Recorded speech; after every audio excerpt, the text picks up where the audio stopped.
அஸ்ஸலாமு அலைக்கும் வரஹ்மத்துல்லாஹி வபரகாத்துஹு. இந்த ஆழமான அலசலுக்கு உங்கள அன்போடு வரவேற்கிறேன். நீங்க தினமும் டிராஃபிக்ல மாட்டியிருக்கும் போதோ அல்லது எதற்காகவோ வரிசையில காத்திருக்கும் அந்த ஒரு சலிப்பான நேரத்திலோ உச்சரிக்கும் ஒரு சில வார்த்தைகள் உங்களுக்கான ஒரு பிரபஞ்ச அளவிலான முதலீட்டை உருவாக்கும்னு சொன்னா, ம் அது மட்டும் இல்லாம மறுமையில உங்களுக்கு சொந்தமான ஒரு ரியல் எஸ்டேட்டே வாங்கி கொடுக்க முடியும்னு சொன்னா நம்புவீங்களா? அதாவது இன்று நம்மிடம் உள்ள தரவுகள் இஸ்லாமிய அடிப்படையில் சிறந்த சில திக்ருகள், இறைவனை நினைவு கூறும் வார்த்தைகள் பற்றிய குறிப்புகளும் ஹதீஸ்களும் தான். ஆமா கண்டிப்பா. இத நாம ஒரு மதச் சடங்காக மட்டும் பார்க்க போறது கிடையாது. மாறாக நம்ம நாவிலிருந்து உதிரும் மிக சாதாரணமான ஒலிகள் எப்படி ஒரு மாபெரும் ஆன்மீக முதலீடாகவும் பிரபஞ்சத்தை இயக்கும் ஆற்றலாகவும் மாறுது அப்படிங்கறத அலசுறதுதான் நம்ம நோக்கம். சரி, இதை நாம கொஞ்சம் விரிவாக பிரித்து பார்ப்போம். கண்டிப்பா. இதுல ரொம்ப ஆச்சரியமான விஷயம் என்னவென்றால், இஸ்லாமிய அடிப்படையில திக்ர் அப்படிங்கிறது ஒரு இயந்திரத்தனமான செயல் கிடையாது. அதாவது அது ஒட்டுமொத்த பிரபஞ்சத்தின் இயக்கத்தோடும் மனித உள்ளத்தின் ஆழமான உளவியலோடும் நேரடி தொடர்பு கொண்ட ஒரு விஷயம். ஓ, வெறும் வார்த்தைகள் இல்லன்னு சொல்றீங்க. கரெக்ட். ஒரு மனிதன் உச்சரிக்கும் வார்த்தைகள் வெறும் காற்றில் கரையும் ஒலிகளா இல்லாமல் எடையுள்ள பொருட்களாகவும் நிஜ உலக செயல்களுக்கு நிகரான மாபெரும் மாற்றங்களாகவும் எப்படி உருமாறுகின்றன அப்படிங்கறத இந்த மூல ஆதாரங்கள் மிக தெளிவாக பதிவு செஞ்சிருக்கு. வாவ், அதைத்தான் நம்ம முதலில் உடைத்து பார்க்கணும்னு நினைக்கிறேன். இப்ப பொதுவாக திக்ரு என்றாலே உலக தொடர்பை எல்லாம் கட் பண்ணிட்டு பல மணி நேரங்கள் ஒரு மூலையில அமர்ந்து செய்யும் ஒரு கடினமான தவம் அப்படிங்கிற ஒரு பிம்பம் பலருக்கும் இருக்கு இல்லையா? ஆமா, அது ஒரு பொதுவான எண்ணம் தான். ஆனால் நம்மிடமுள்ள சாத் பின் அபி வக்காஸ் ரலியல்லாஹு அன்ஹு அவர்கள் அறிவிக்கும் ஹதீஸ் அந்த பிம்பத்தையே சுக்குநூறாக்குகிறது. அதாவது நபிகள் நாயகம் ஸல்லல்லாஹு அலைஹி வஸல்லம் அவர்கள் தம் தோழர்களிடம், உங்களில் ஒருவரால் ஒவ்வொரு நாளும் 1000 நன்மைகளை சம்பாதிக்க முடியாதா அப்படின்னு கேக்குறாங்க. ஆமா, அந்த இடம் ரொம்ப முக்கியம். தினமும் 100 முறை சுப்ஹான் அல்லாஹ், அதாவது அல்லாஹ் தூயவன் அப்படின்னு கூறினால் 1000 நன்மைகள் எழுதப்படும் அல்லது 1000 தவறுகள் மன்னிக்கப்படும்னு சொல்றாங்க. இப்ப இங்க எனக்கு ஒரு பெரிய சந்தேகம் வருது. சொல்லுங்க. நான் ஒரு பாவத்தை, அதாவது ஒரு தவறை செய்றேன் என்றால் அதுல என்னுடைய சிந்தனை, திட்டமிடல், செயல்பாடு என எல்லாமே இருக்கு, சரியா? ஆனால் வெறுமனே 100 முறை ஒரு வார்த்தையை எந்த சிந்தனையும் இல்லாமல் ஒரு கிளிப்புழை போல் திரும்ப திரும்ப சொல்வது எப்படி அந்த ஆழமான பாவங்களை அழிக்கும்? இது ஏதோ தப்பிக்க பயன்படுத்தும் ஒரு குறுக்கு வழி, ஒரு லூப் ஹோல் மாதிரி அல்லவா தெரியுது? அதாவது வார்த்தைகளை நீங்கள் வெறும் ஒலிகளாக பார்த்தால் அது அப்படிதான் தோணும். ஆனா அந்த ஹதீஸ் ஒரு இயந்திரத்தனமான உச்சரிப்பை பற்றி பேசல. அது மனிதனின் நேரம் அப்படிங்கிற மூலதனத்தை பற்றி பேசுது. ஓ, நேரமும். ஆமாம். ஒரு மனிதன் 100 முறை சுப்ஹான் அல்லாஹ் அப்படின்னு சொல்லும்போது அவன் தன் வாழ்நாளின் ஒரு குறிப்பிட்ட நேரத்தை, தன் சிந்தனையை, தன் உடலின் ஆற்றலை, இறைவனின் தூய்மையை ஏற்றுக்கொள்வதற்காக செலவிடுகிறான். இப்போ அபு மாலிக் அல் அஷ்அரி ரலியல்லாஹு அன்ஹு அவர்கள் அறிவிக்கும் இன்னொரு ஹதீஸை இதோடு இணைத்து பாருங்களேன். சொல்லுங்க. அல்ஹம்துலில்லாஹ், அதாவது எல்லா புகழும் அல்லாஹ்வுக்கே என்ற வார்த்தை நன்மை தீமைகளை நிறுக்கும் தராசையே நிரப்பி விடுகிறது. அப்புறம் சுப்ஹானல்லாஹி வல்ஹம்துலில்லாஹி ஆகிய 2 வார்த்தைகளும் சேர்ந்தால் வானங்கள் மற்றும் பூமிக்கிடையேயான வெளியையே நிரப்பி விடுகின்றன. வானத்துக்கும் பூமிக்கும் இடையிலான வெளியா?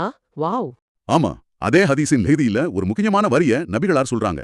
மக்கள் அனைவரும் காலையில் புறப்பட்டுச் சென்று தம்மை விற்பனை செய்கின்றனர். சிலர் நரகத்திலிருந்து தம்மை விடுவித்துக் கொள்கின்றனர், வேறு சிலர் தம்மை அழித்துக் கொள்கின்றனர். அதாவது ஒவ்வொரு நாளும் காலையில நாம எழும்போது நம்முடைய நேரத்தை, அதாவது நம்முடைய வாழ்க்கைய யாருக்காவது அல்லது எதற்காவது விற்கிறோம் அப்படின்னு சொல்றீங்களா? இது நம்ம ஸ்டாக் மார்க்கெட்ல கிடைக்கிற மாபெரும் லாபம், ஒரு மேசிவ் ROI மாதிரி இருக்கு. எக்ஸாக்ட்லி. நேரம் அப்படிங்கிறது மட்டும்தான் நம்மிடம் உள்ள ஒரே திரும்பி பெற முடியாத ஒரு மூலதனம். அதை நாம நமது கோபத்துக்கோ அல்லது வீணான விவாதங்களுக்கோ உலக ஆசைகளுக்கோ விற்கலாம். ஆமா. அப்படி விற்கும்போது நாம நம்மளையே அழித்துக் கொள்கிறோம். ஆனா அந்த மூலதனத்தை எடுத்து சுப்ஹானல்லாஹி வல்ஹம்துலில்லாஹி அப்படின்னு முதலீடு செய்யும்போது நீங்கள் உங்களை உலகத்தின் பிடியிலிருந்து விடுவித்துக் கொள்கிறீர்கள். அதனாலதான் அந்த வார்த்தை அந்த தராசை நிரப்புகிறது. ஓ, இப்போ புரியுது. அது வெறும் வார்த்தையின் எடை கிடையாது.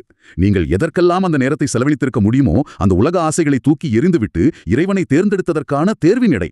அதனாலதான் அது வானத்திற்கும் பூமிக்கும் இடைப்பட்ட அந்த மாபெரும் வெளியை நிரப்புகிறது. தேர்வின் எடை, அந்த வார்த்தை மிகச்சரியாக பொருந்தது. ஆக இதற்கெல்லாம் என்ன அர்த்தம்? நம் நேரத்தை நாம் எப்படி விற்பனை செய்கிறோம் அப்படிங்கிறது தானே. நாம தராசை நிரப்புவது போன்ற ஒரு அருவமான பிரபஞ்ச அளவீடுகளை பற்றி பேசணும். ஆனா இதே வார்த்தைகளுக்கு நிஜ உலகத்தில், அதாவது ஒரு மனித சமூகத்தின் பொருளாதார மட்டத்தில் ஏதேனும் மாற்று மதிப்பு இருக்கிறதா? நல்ல கேள்வி. ஏன்னா அடுத்ததாக நம்மிடம் உள்ள தரவு என்னை நிஜமாவே ஆச்சரியத்துல ஆழ்த்தியது. இங்கே பாருங்க, ஒருவர் லா இலாஹ இல்லல்லாஹு வஹ்தஹு லா ஷரீக லஹு லஹுல் முல்கு வலஹுல் ஹம்து வஹுவ அலா குல்லி ஷையின் கதீர் அப்படிங்கிற திக்ரை 100 முறை சொன்னால் அது 10 அடிமைகளை விடுதலை செய்ததற்கு சமம்னு புகாரி ஹதீஸ் சொல்லுது. ஆமா, 100 நன்மைகள் எழுதப்படும், 100 தவறுகள் அழிக்கப்படும் வருது. அது மட்டும் இல்ல, அதே ஜிக்ரை 10 முறை ஓதினால் இஸ்மாயில் அலைஹிஸ்ஸலாம் அவர்களின் சந்ததியினரில் 4 பேரை விடுதலை செய்ததற்கு சமம்னு வருது. எனக்கு இங்க விஷயம் ரொம்ப சுவாரஸ்யமாக மாறுது. 7ஆம் நூற்றாண்டு அரேபியாவில் 10 அடிமைகளை விலை கொடுத்து வாங்குவது அப்படிங்கிறது இன்றைய மதிப்பில் பல கோடிகளை செலவிடுவதற்கு சமம் இல்லையா? கண்டிப்பா மிகப்பெரிய ஒரு தொகை இது. அப்புறம் எப்படி வெறும் 100 முறை ஒரு ஆன்மீக வார்த்தையை சொல்வது ஒரு மனிதனை அடிமை தலையிலிருந்து விடுவிப்பதற்கு சமமான நன்மையை தர முடியும்? ஏன் குறிப்பாக இஸ்மாயில் அலைஹிஸ்ஸலாம் அவர்களின் சந்ததியினர்னு சுட்டிக்காட்டப்படுது? இது ஒரு ரொம்ப முக்கியமான கேள்வியை எழுப்புகிறது. ஒரு மனிதன் அடிமையாக இருப்பதன் அடிப்படை என்ன அப்படின்னு பாத்தீங்கன்னா, அவன் இன்னொரு மனிதனுக்கும் அவனுடைய அதிகாரத்திற்கும் முற்றிலுமாக தன்னை அடகு வைத்து விடுகிறான். தன்னோட சுதந்திரத்தை இழந்துடுறான். கரெக்ட். இஸ்லாமிய பார்வையில பார்த்தா நாம் அனைவருமே ஏதோ ஒரு வகையில் அடிமைகள் தான். சிலர் பணத்திற்கு அடிமை, சிலர் பதவியின் அடிமை, வேறு சிலர் தங்கள் சொந்த ஈகோவிற்கு அடிமை. எக்ஸாக்ட்லி. ஒரு மனிதன் லா இலாஹ இல்லல்லாஹு, அதாவது அல்லாவை தவிர வணக்கத்திற்குரியவன் யாரும் இல்லை அப்படின்னு முழுமையாக உணர்ந்து உச்சரிக்கும் போது அவன் தன் கழுத்தில் சுற்றியிருக்கும் மற்ற எல்லா அடிமை சங்கிலிகளையும் உடைத்தெறிகிறான். உலக அதிகாரங்களுக்கு நான் அடிமையல்ல அப்படிங்கிற ஒரு ஆன்மீக விடுதலையை அவன் பிரகடனப்படுத்துகிறான். ஓ, அந்த சுய விடுதலையின் பிரம்மாண்டம் தான் நிஜ உலகில் அடிமைகளை விடுதலை செய்வதற்கு சமமாக்கப்படுதா? ஆமாம், அந்த சுய விடுதலையின் பிரம்மாண்டம் தான் அவனுக்கு நன்மையாக வழங்கப்படுகிறது. இஸ்மாயில் அலைஹிஸ்ஸலாம் அவர்களின் சந்ததியினர் என்று குறிப்பாக சொல்வதற்கு காரணம், அவர்கள் அரேபிய சமுதாயத்தில் மிக உயர்ந்த கண்ணியமான குலமாக பார்க்கப்பட்டார்கள். ஆஹா, ஒரு மிக உயர்ந்த கண்ணியமான மனிதர் அடிமை தலையில் சிக்கி அவரை அதிலிருந்து மீட்பது எவ்வளவு பெரிய விஷயமோ அந்த அளவுக்கான உயர்வே இந்த சாதாரண வார்த்தைகள் நமக்கு தருகின்றன. நீங்கள் உங்கள் சொந்த ஈகோவிலிருந்து உங்களை விடுவித்துக் கொள்வது ஒரு சமுதாயத்தையே விடுவிப்பதற்கு சமம் என்பது நல்லா புரியுது. ஆமா, இது நம்ம உள்ளம் சார்ந்த ஒரு விஷயம். ஆனா இதிலே இன்னொரு விஷயம் இருக்கு. இதே திக்குறுகள் நம்மை தாண்டி இந்த பிரபஞ்சத்தின் மற்ற படைப்புகளோடு எப்படி தொடர்பு கொள்கின்றன அப்படிங்கிறது இன்னும் சுவாரஸ்யமா இருக்கு. அப்துல்லா இப்னு அம்ர் ரலியல்லாஹு அன்ஹு அறிவிக்கும் ஹதீஸ்ல 7 வானங்களையும் பூமியையும் தராசின் ஒரு தட்டில் வைத்து லா இலாஹ இல்லல்லாஹ் என்ற கலிமாவை மறுதட்டில் வைத்தால் கலிமா உள்ள தட்டு தான் கணத்தால் தாழுன்னு இருக்கு. உண்மைதான். அது மட்டும் இல்லாம சுப்ஹான் அல்லாஹி வபிஹம்திஹி என்பதன் மூலமே அல்லாஹ் அனைத்து படைப்பினங்களுக்கும் உணவளிக்கின்றான் அப்படின்னு கூறப்பட்டிருக்கு. ஒரு மனிதன் சொல்லும் வார்த்தைக்கும் பிரபஞ்சத்தில் ஒரு விலங்கு அல்லது பறவைக்கு உணவு கிடைப்பதற்கும் என்ன தொடர்பு இருக்க முடியும்? இது குர்ஆனோட ஒரு ஆழமான கருத்தோட தொடர்புடையது. பிரபஞ்சம் முழுவதும் ஏதோ ஒரு வகையில் இறைவனை துதித்துக் கொண்டே இருக்கிறது என்பதை அல் குர்ஆனின் 17வது அத்தியாயம் 44வது வசனம் ஆழமாக பதிவு செய்யுது. ஓ, எல்லாமே துதிக்குதுன்னு சொல்றீங்களா? ஆமா, நாம பார்ப்பதற்கு மரங்களோ மலைகளோ நட்சத்திரங்களோ அமைதியாக இருப்பது போல தோன்றலாம். ஆனால் அவற்றின் ஒவ்வொரு அணுவின் அசைவிலும் இறைவனின் இருப்பிற்கான சாட்சியமும் துதியும் இருந்து கொண்டே இருக்கு. அந்த பிரபஞ்ச அதிர்வலையின் ஒரு காஸ்மிக் வைப்ரேஷனின் மையப்புள்ளிதான் சுப்ஹானல்லாஹி வபிஹம்திஹி அப்படிங்கிறது. வாவ். ஒரு மனிதன் அந்த வார்த்தையை உச்சரிக்கும் போது அவன் இந்த பிரபஞ்சத்தின் இயற்கையான தாளத்தோடு அந்த ரிதத்தோடு தன்னை இணைத்துக் கொள்கிறான். அந்த துதியின் மூலமாகத்தான் ஒட்டுமொத்த படைப்புகளுக்குமான வாழ்வாதாரத்தை இறைவன் வழங்குகிறான். அப்போ மனிதனின் ஜிக்ரு இந்த பிரபஞ்ச உயிர்ச்சங்கிலியில ஒரு மிக முக்கியமான கண்ணியாக செயல்படுதுன்னு சொல்றீங்க. இது ரொம்ப ஆழமான சிந்தனை. சரி, இந்த பௌதிக உலகம் ஒரு நாள் அழியும் போது இந்த ஆன்மீக சொத்துக்கள் எல்லாம் எங்கே செல்லும்? இது நம்ம பூமியில் இருந்து கொண்டே சொர்க்கத்தில் நமக்கான ஒரு ரியல் எஸ்டேட் வாங்குவது போலவும் நம்முடைய ஆன்மீக பேங்க் அக்கவுண்ட்ல பொக்கிஷங்களை சேர்ப்பது போலவும் இருக்கு. ஏன்னா ஜாபிர் ரலியல்லாஹு அன்ஹு ஹதீஸ் சொல்றாங்க, சுப்ஹானல்லாஹில் அதீம் வபிஹம்திஹி என கூறினால் சொர்க்கத்தில் ஒரு பேரித்த மரம் நடப்படுகிறதுன்னு. ஆமா, அதே போல லா ஹவுலா வலா குவத்த இல்லா பில்லா என்பது சொர்க்கத்தின் கருவூலங்களில் ஒன்றாகும்னு அபு மூசா அல் அஷ்ஷரி ரலியல்லாஹு அன்ஹு அவங்க அறிவிப்பும் சொல்லுது. கரெக்ட். இது பார்ப்பதற்கு நாம எதிர்காலத்திற்காக சிறுக சிறுக சேர்க்கிற முதலீடு மாதிரி இருக்கு. அது மிக சரியான கோணம்தான். சொர்க்கம் என்பது வெறுமனே நாம சென்றடைவதற்காக காத்துக்கொண்டிருக்கும் ஒரு வெற்றிடம் கிடையாது. அது நாம இங்கே வாழும் வாழ்க்கையின், நாம உச்சரிக்கும் ஒவ்வொரு வார்த்தையின் நேரடி பிரதிபலிப்பாக அங்கே கட்டமைக்கப்பட்டுக் கொண்டே இருக்கிறது. ஓ, நாம இங்க கட்ட கட்ட அங்க உருவாகுது. ஆமா, நீங்கள் இங்கு சொல்லும் ஒவ்வொரு சுப்ஹானல்லாவும் அங்கே ஒரு மரமாக, ஒரு கருவூலமாக முளைக்கிறது. ஆனால் இங்கே நாம ஒன்றை உற்று நோக்க வேண்டும். எந்த சூழ்நிலையிலும் மீண்டு வர ஒரு வாய்ப்பு இருக்கு. அபூ ஹுரைரா ரலியல்லாஹு அன்ஹு அறிவிக்கும் ஹதீஸ பாருங்களேன். சொல்லுங்க. சுப்ஹானல்லாஹ் வபிஹம்திஹி அப்படின்னு ஒரு நாள்ல 100 முறை சொன்னால் அவனது தவறுகள் கடலின் நுரை போன்ற மிகுதியாக இருந்தாலும் அழிக்கப்பட்டு விடுகின்றன. அதான் இங்க எனக்கு புரியாத ஒரு முரண்பாடு ஒண்ணு வருது. கடலின் நுரை அப்படிங்கிறது அளவிட முடியாத ஒரு இன்ஃபினைட்டான விஷயம். அத்தனை பெரிய மலைமலையான பாவங்களை சுப்ஹானல்லாஹ் வபிஹம்திஹி அப்படிங்கிற இந்த மிகச்சிறிய எளிமையான வாக்கியம் எப்படி முழுவதுமாக அழித்துவிடும்? இது பலருக்கும் வரக்கூடிய ஒரு கேள்விதான். ஏன்னா மன்னிப்பை பெறுவதற்கான வாசலை இறைவன் ஏன் இவ்வளவு எளிமையாக வைத்திருக்கிறான்? இது மனிதர்களை தவறுகளை செய்ய தூண்டுவதற்கு சமமாகி விடாதா? ஒரு ஈஸி எஸ்கேப் மாதிரி? கண்டிப்பா இல்ல. இறைவன் இதை இவ்வளவு எளிமையாக வைத்திருப்பதன் காரணம் மனிதர்களை தவறுகளுக்கு தூண்டுவதற்கல்ல, அவர்களை விரக்தியிலிருந்து, அதாவது டெஸ்பேர்லிருந்து காப்பாற்றுவதற்கு. ஓ, விரக்தியிலிருந்து காப்பாற்ற. ஆமா, மனித உளவியலில் ஷைத்தானின் ஆகப்பெரிய ஆயுதம் எது தெரியுமா? நீ மிகப்பெரிய பாவி, உன்னுடைய பாவங்களுக்கு அளவே இல்லை, இனி நீ இறைவனிடம் திரும்பி போவதில் எந்த பிரயோஜனமும் இல்லை அப்படின்னு மனிதனை நம்ப வைப்பதுதான். கரெக்ட். அது ரொம்ப கொடூரமான ஒரு மனநிலை. அந்த கடல் நுரை போன்ற பாவங்கள் இருந்தாலும் அப்படிங்கிற வார்த்தை அந்த விரக்திய சுக்குநூறாக உடைக்குது. புகாரின் இறுதி ஹதீஸ் இதை இன்னும் அழகாக விளக்குது பாருங்க. சுப்ஹானல்லாஹி வபிஹம்திஹி சுப்ஹானல்லாஹில் அதீம். இந்த 2 வாக்கியங்கள் நாவுக்கு எளிதானவை, தராசில் கனமானவை, அளவற்ற அருளாளனின் பிரியத்திற்குரியவை. நாவுக்கு எளிதானவை, தராசில் கனமானவை. ரொம்ப ஆழமான வரிகள். ஆமா, ஒரு மனிதன் பாவத்தின் இருளில் மூழ்கி இனி மீளவே முடியாதுன்னு தவிக்கும்போது அவனை மீட்டு வருவதற்கான கயிறு மிக சுலபமானதாக, நாவுக்கு எளிமையானதாக இருக்க வேண்டும். எந்த ஒரு சாமானியனும் இறைவனை நோக்கி திரும்புவதற்கான வாசல் திறந்தே இருக்க வேண்டும் என்பதற்காகத்தான் இந்த எளிமையான தீக்குகள். விரக்தியை உடைக்கும் ஆயுதம். இது உண்மையிலே நாம் யோசிக்க வேண்டிய ஒரு கோணம். சரி, இவ்ளோ நேரம் நாம் வார்த்தைகளின் அளவுகளையும் அது தராசில் வைக்கும் எடையையும் பற்றி பேசினோம்.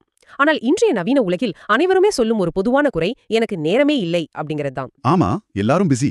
சோ 100 முறை 1000 முறை சொல்ல நேரமில்லாதவர்கள் மிக குறுகிய நேரத்தில் பல மடங்கு நன்மைகளை பெற முடியுமா? வீடியோ கேம்ஸ்ல நமக்கு ஒரு சீட் கோட் அல்லது மல்டிப்ளேயர் கிடைக்குமே, அந்த மாதிரி இஸ்லாத்தில் ஏதேனும் ஒரு ஸ்மார்ட் ஒர்க் இருக்கிறதா? இந்த கேள்விக்கான பதில் நபி அவர்களின் மனைவி ஜுவைரியா ரலியல்லாஹு அன்ஹா அவர்களின் நிகழ்வில் இருக்கு, இல்லையா? எக்ஸாக்ட்லி. ஜுவைரியா ரலியல்லாஹு அன்ஹா அவர்கள் சுபஹ் தொழுகைக்கு பின் அதிகாலையில் தொழுமிடத்திலேயே அமர்ந்து விக்ரு செய்ய ஆரம்பிக்கிறாங்க. நபிகளார் வெளியே சென்றுவிட்டு முற்பகல், அதாவது துஹா நேரத்தில் திரும்பி வரும்போதும் அவங்க அங்கேயே விக்ரு செய்து கொண்டிருக்காங்க. பல மணி நேரம் நீண்ட திக்ராது. ஆமா. அப்ப நபிகளார் சொல்றாங்க, நான் உன்னிடமிருந்து சென்றதற்கு பிறகு 4 சொற்களை 3 முறை சொன்னேன். அவற்றை இன்றைக்கெல்லாம் நீ சொன்னவற்றுடன் மதிப்பிட்டால் அவை மிகைத்துவிடும். வாவ், வெறும் 3 முறை.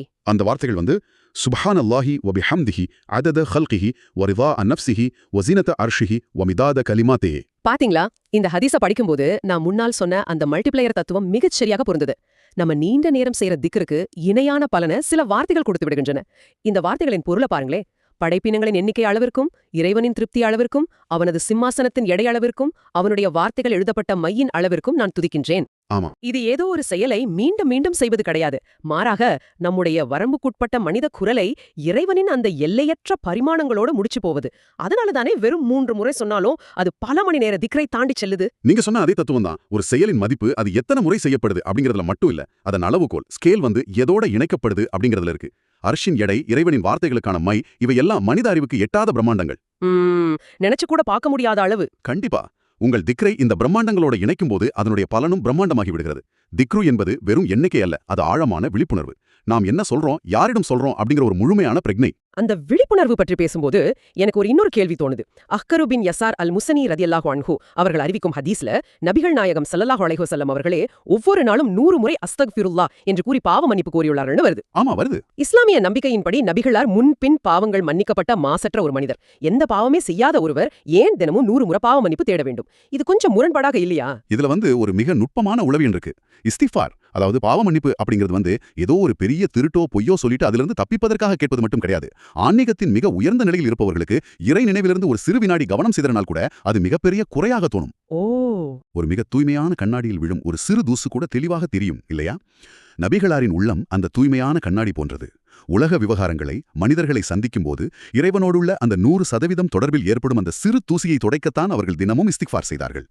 இது பாவத்திற்கான தேடல் கிடையாது, இது ஆன்மீகத்தின் அடுத்த கட்ட உயரத்திற்கான தேடல். மாசற்ற மனிதரே தன் உள்ளத்தை தூய்மையாக வைக்க இவ்வளவு மெனக்கெட்டார் என்றால் ஒரு சாதாரண மனிதனுக்கு, அதாவது அணுதினமும் 1000 சிந்தனைகளோடும் சோதனைகளோடும் போராடும் நமக்கு அது எவ்வளவு அவசியம் என்பதை இது ஆழமா விளக்குது. சரி, பகலில் நாம் முழிப்போடு இருக்கும்போது இதையெல்லாம் விழிப்புணர்வோடு செய்றோம். ஆனா தூங்கும்போது இதை ஓதிவிட்டு துவாத் செய்தால் அங்கீகரிக்கப்படும், தொழுதால் ஒப்புக்கொள்ளப்படும்னு. எனக்கு என்ன ஆச்சரியம்னா, பாதி தூக்கத்துல ஒருவருக்கு என்ன நடக்குதுன்னே தெரியாது. அந்த நிலையில எப்படி திக்ரு சாத்தியம்? இரவில் நம்ம நனவிலி மனதின் அந்த சப்கான்ஷியஸ் மைண்டோட செயல்பாடு எப்படி இருக்கும்னு யோசிச்சு பாருங்க. நம்ம ஆழ்ந்த தூக்கத்திலிருந்து திடீரென விழிக்கும் போது நம் மனம் எதை சுற்றி உழல்கிறதோ அதுதான் முதலில் ஞாபகத்துக்கு வரும். பலருக்கும் அது அடுத்த நாள் கட்ட வேண்டிய இஎம்ஐயாக இருக்கலாம், அல்லது ஆபீஸ் பிரஷரா இருக்கலாம். ஆமா, கரெக்ட். டென்ஷன் தான் முதல்ல வரும். ஒரு மனிதனின் ஆழ்மனத்தில் எது மிகவும் அழுத்தமாக பதிந்துள்ளதோ அதுதான் அவனது விழிப்பின் முதல் நொடியில வெளிப்படும். இரவில் திடீரென விழிக்கும்போது ஒரு மனிதனின் நாவு உலக சிந்தனைகளுக்கு செல்லாமல் உடனடியாக லா இலாஹ இல்லல்லாஹு வஹ்தஹு என்ற இறைவனை துதிக்கிறதென்றால் அவனுடைய நனவழி மனம் எந்த அளவுக்கு இறை நினைவால் ஊறி போயிருக்குன்னு பாருங்க. பகல் முழுவதும் அவன் செஞ்ச திக்ரோட வெளிப்பாடு அது. எக்ஸாக்ட்லி. பகல் முழுவதும் அவன் தன் மனதை இறைவன்பால் பழக்கப்படுத்தியதன் விளைவுதான் அவனது கட்டுப்பாடற்ற தூக்க நிலையிலும் அந்த இறை நினைவு வெளிப்படுவது. அப்படிப்பட்ட முழுமையான அர்ப்பணிப்புள்ள ஒரு நிலையில் அவன் கேட்கும் துவா எப்படி அங்கீகரிக்கப்படாமல் போகும்? அந்த வினாடியில் மனிதனுக்கும் இறைவனுக்கும் இடையிலான எல்லா திரைகளும் விலகிவிடுகின்றன. வாவ், நனவிலி மனதின் இறை நினைவு. அதாவது நம்முடைய ஆழ்மனதை நாம எப்படி ப்ரோக்ராம் செய்து வைத்திருக்கிறோம் அப்படிங்கிறதுக்கான ஆகச்சிறந்த சோதனை தான் இந்த இரவின் விழிப்பு. இதை கவனித்தீர்களா? நாம இந்த தரவுகளை மிக ஆழமாக பிரித்து மேய்ந்து விட்டோம். கண்டிப்பா. வார்த்தைகள் எப்படி தராசை நிரப்புகின்றன, அடிமைகளை எப்படி விடுவிக்கின்றன, பிரபஞ்சத்திற்கு எப்படி உணவாகின்றன, மறுமையில் ரியல் எஸ்டேட்டாக எப்படி மாறுகின்றன, மற்றும் இரவின் ஆழ்மனதில் எப்படி செயல்படுகின்றன என அனைத்தையும் பார்த்துட்டோம். இப்ப இதையெல்லாம் ஒருங்கிணைத்து இந்த மூல ஆதாரங்கள் நமக்கு சொல்லும் இறுதிச் செய்தி என்ன என்பதை எப்படி சுருக்கமாக வரையறுப்பது? இதற்கான மிகச்சரியான பதிலை நபிகள் நாயகம் ஸல்லல்லாஹு அலைஹி வஸல்லம் அவர்களே ஒரு ஹதீஸில் வரையறுத்துள்ளார்கள். அவர்கள் மக்கா செல்லும் சாலையில் பயணம் மேற்கொண்ட போது ஜும்தான் எனப்படும் மலையொன்றை கடந்து சென்றார்கள். அப்போது அவர்கள் மக்களை பார்த்து ஒரு வார்த்தை சொன்னார்கள். செல்லுங்கள், தனித்து விட்டவர்கள் வெற்றி பெற்றனர். அதாவது முஃபர்ரிதூன் வெற்றி பெற்றனர்னு. முஃபர்ரிதூன், தனித்து விட்டவர்கள்னா யார் அவங்க? அதையேதான் மக்களும் குழப்பத்துடன் கேட்டார்கள். தனித்து விட்டவர்கள் என்போர் யார் என்று.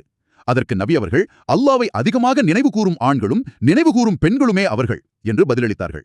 இந்த உலகத்தின் இரைச்சல்களுக்கு மத்தியிலும் உலக ஆசைகளை நோக்கி எல்லாரும் ஓடிக்கொண்டிருக்கும் போதும் தங்கள் உள்ளத்தாலும் நாவாலும் இறைவனோடு எப்பொழுதும் தொடர்பில் இருப்பவர்களே அந்த முஃபர்ரிதூன் எனப்படும் வெற்றியாளர்கள். இதுதான் இந்த ஒட்டுமொத்த தரவுகளின் சாராம்சம். அந்த முஃபர்ரிதூன் உலக இரைச்சலில் இருந்து தனித்து நின்று வெற்றி பெற்றவர்கள்.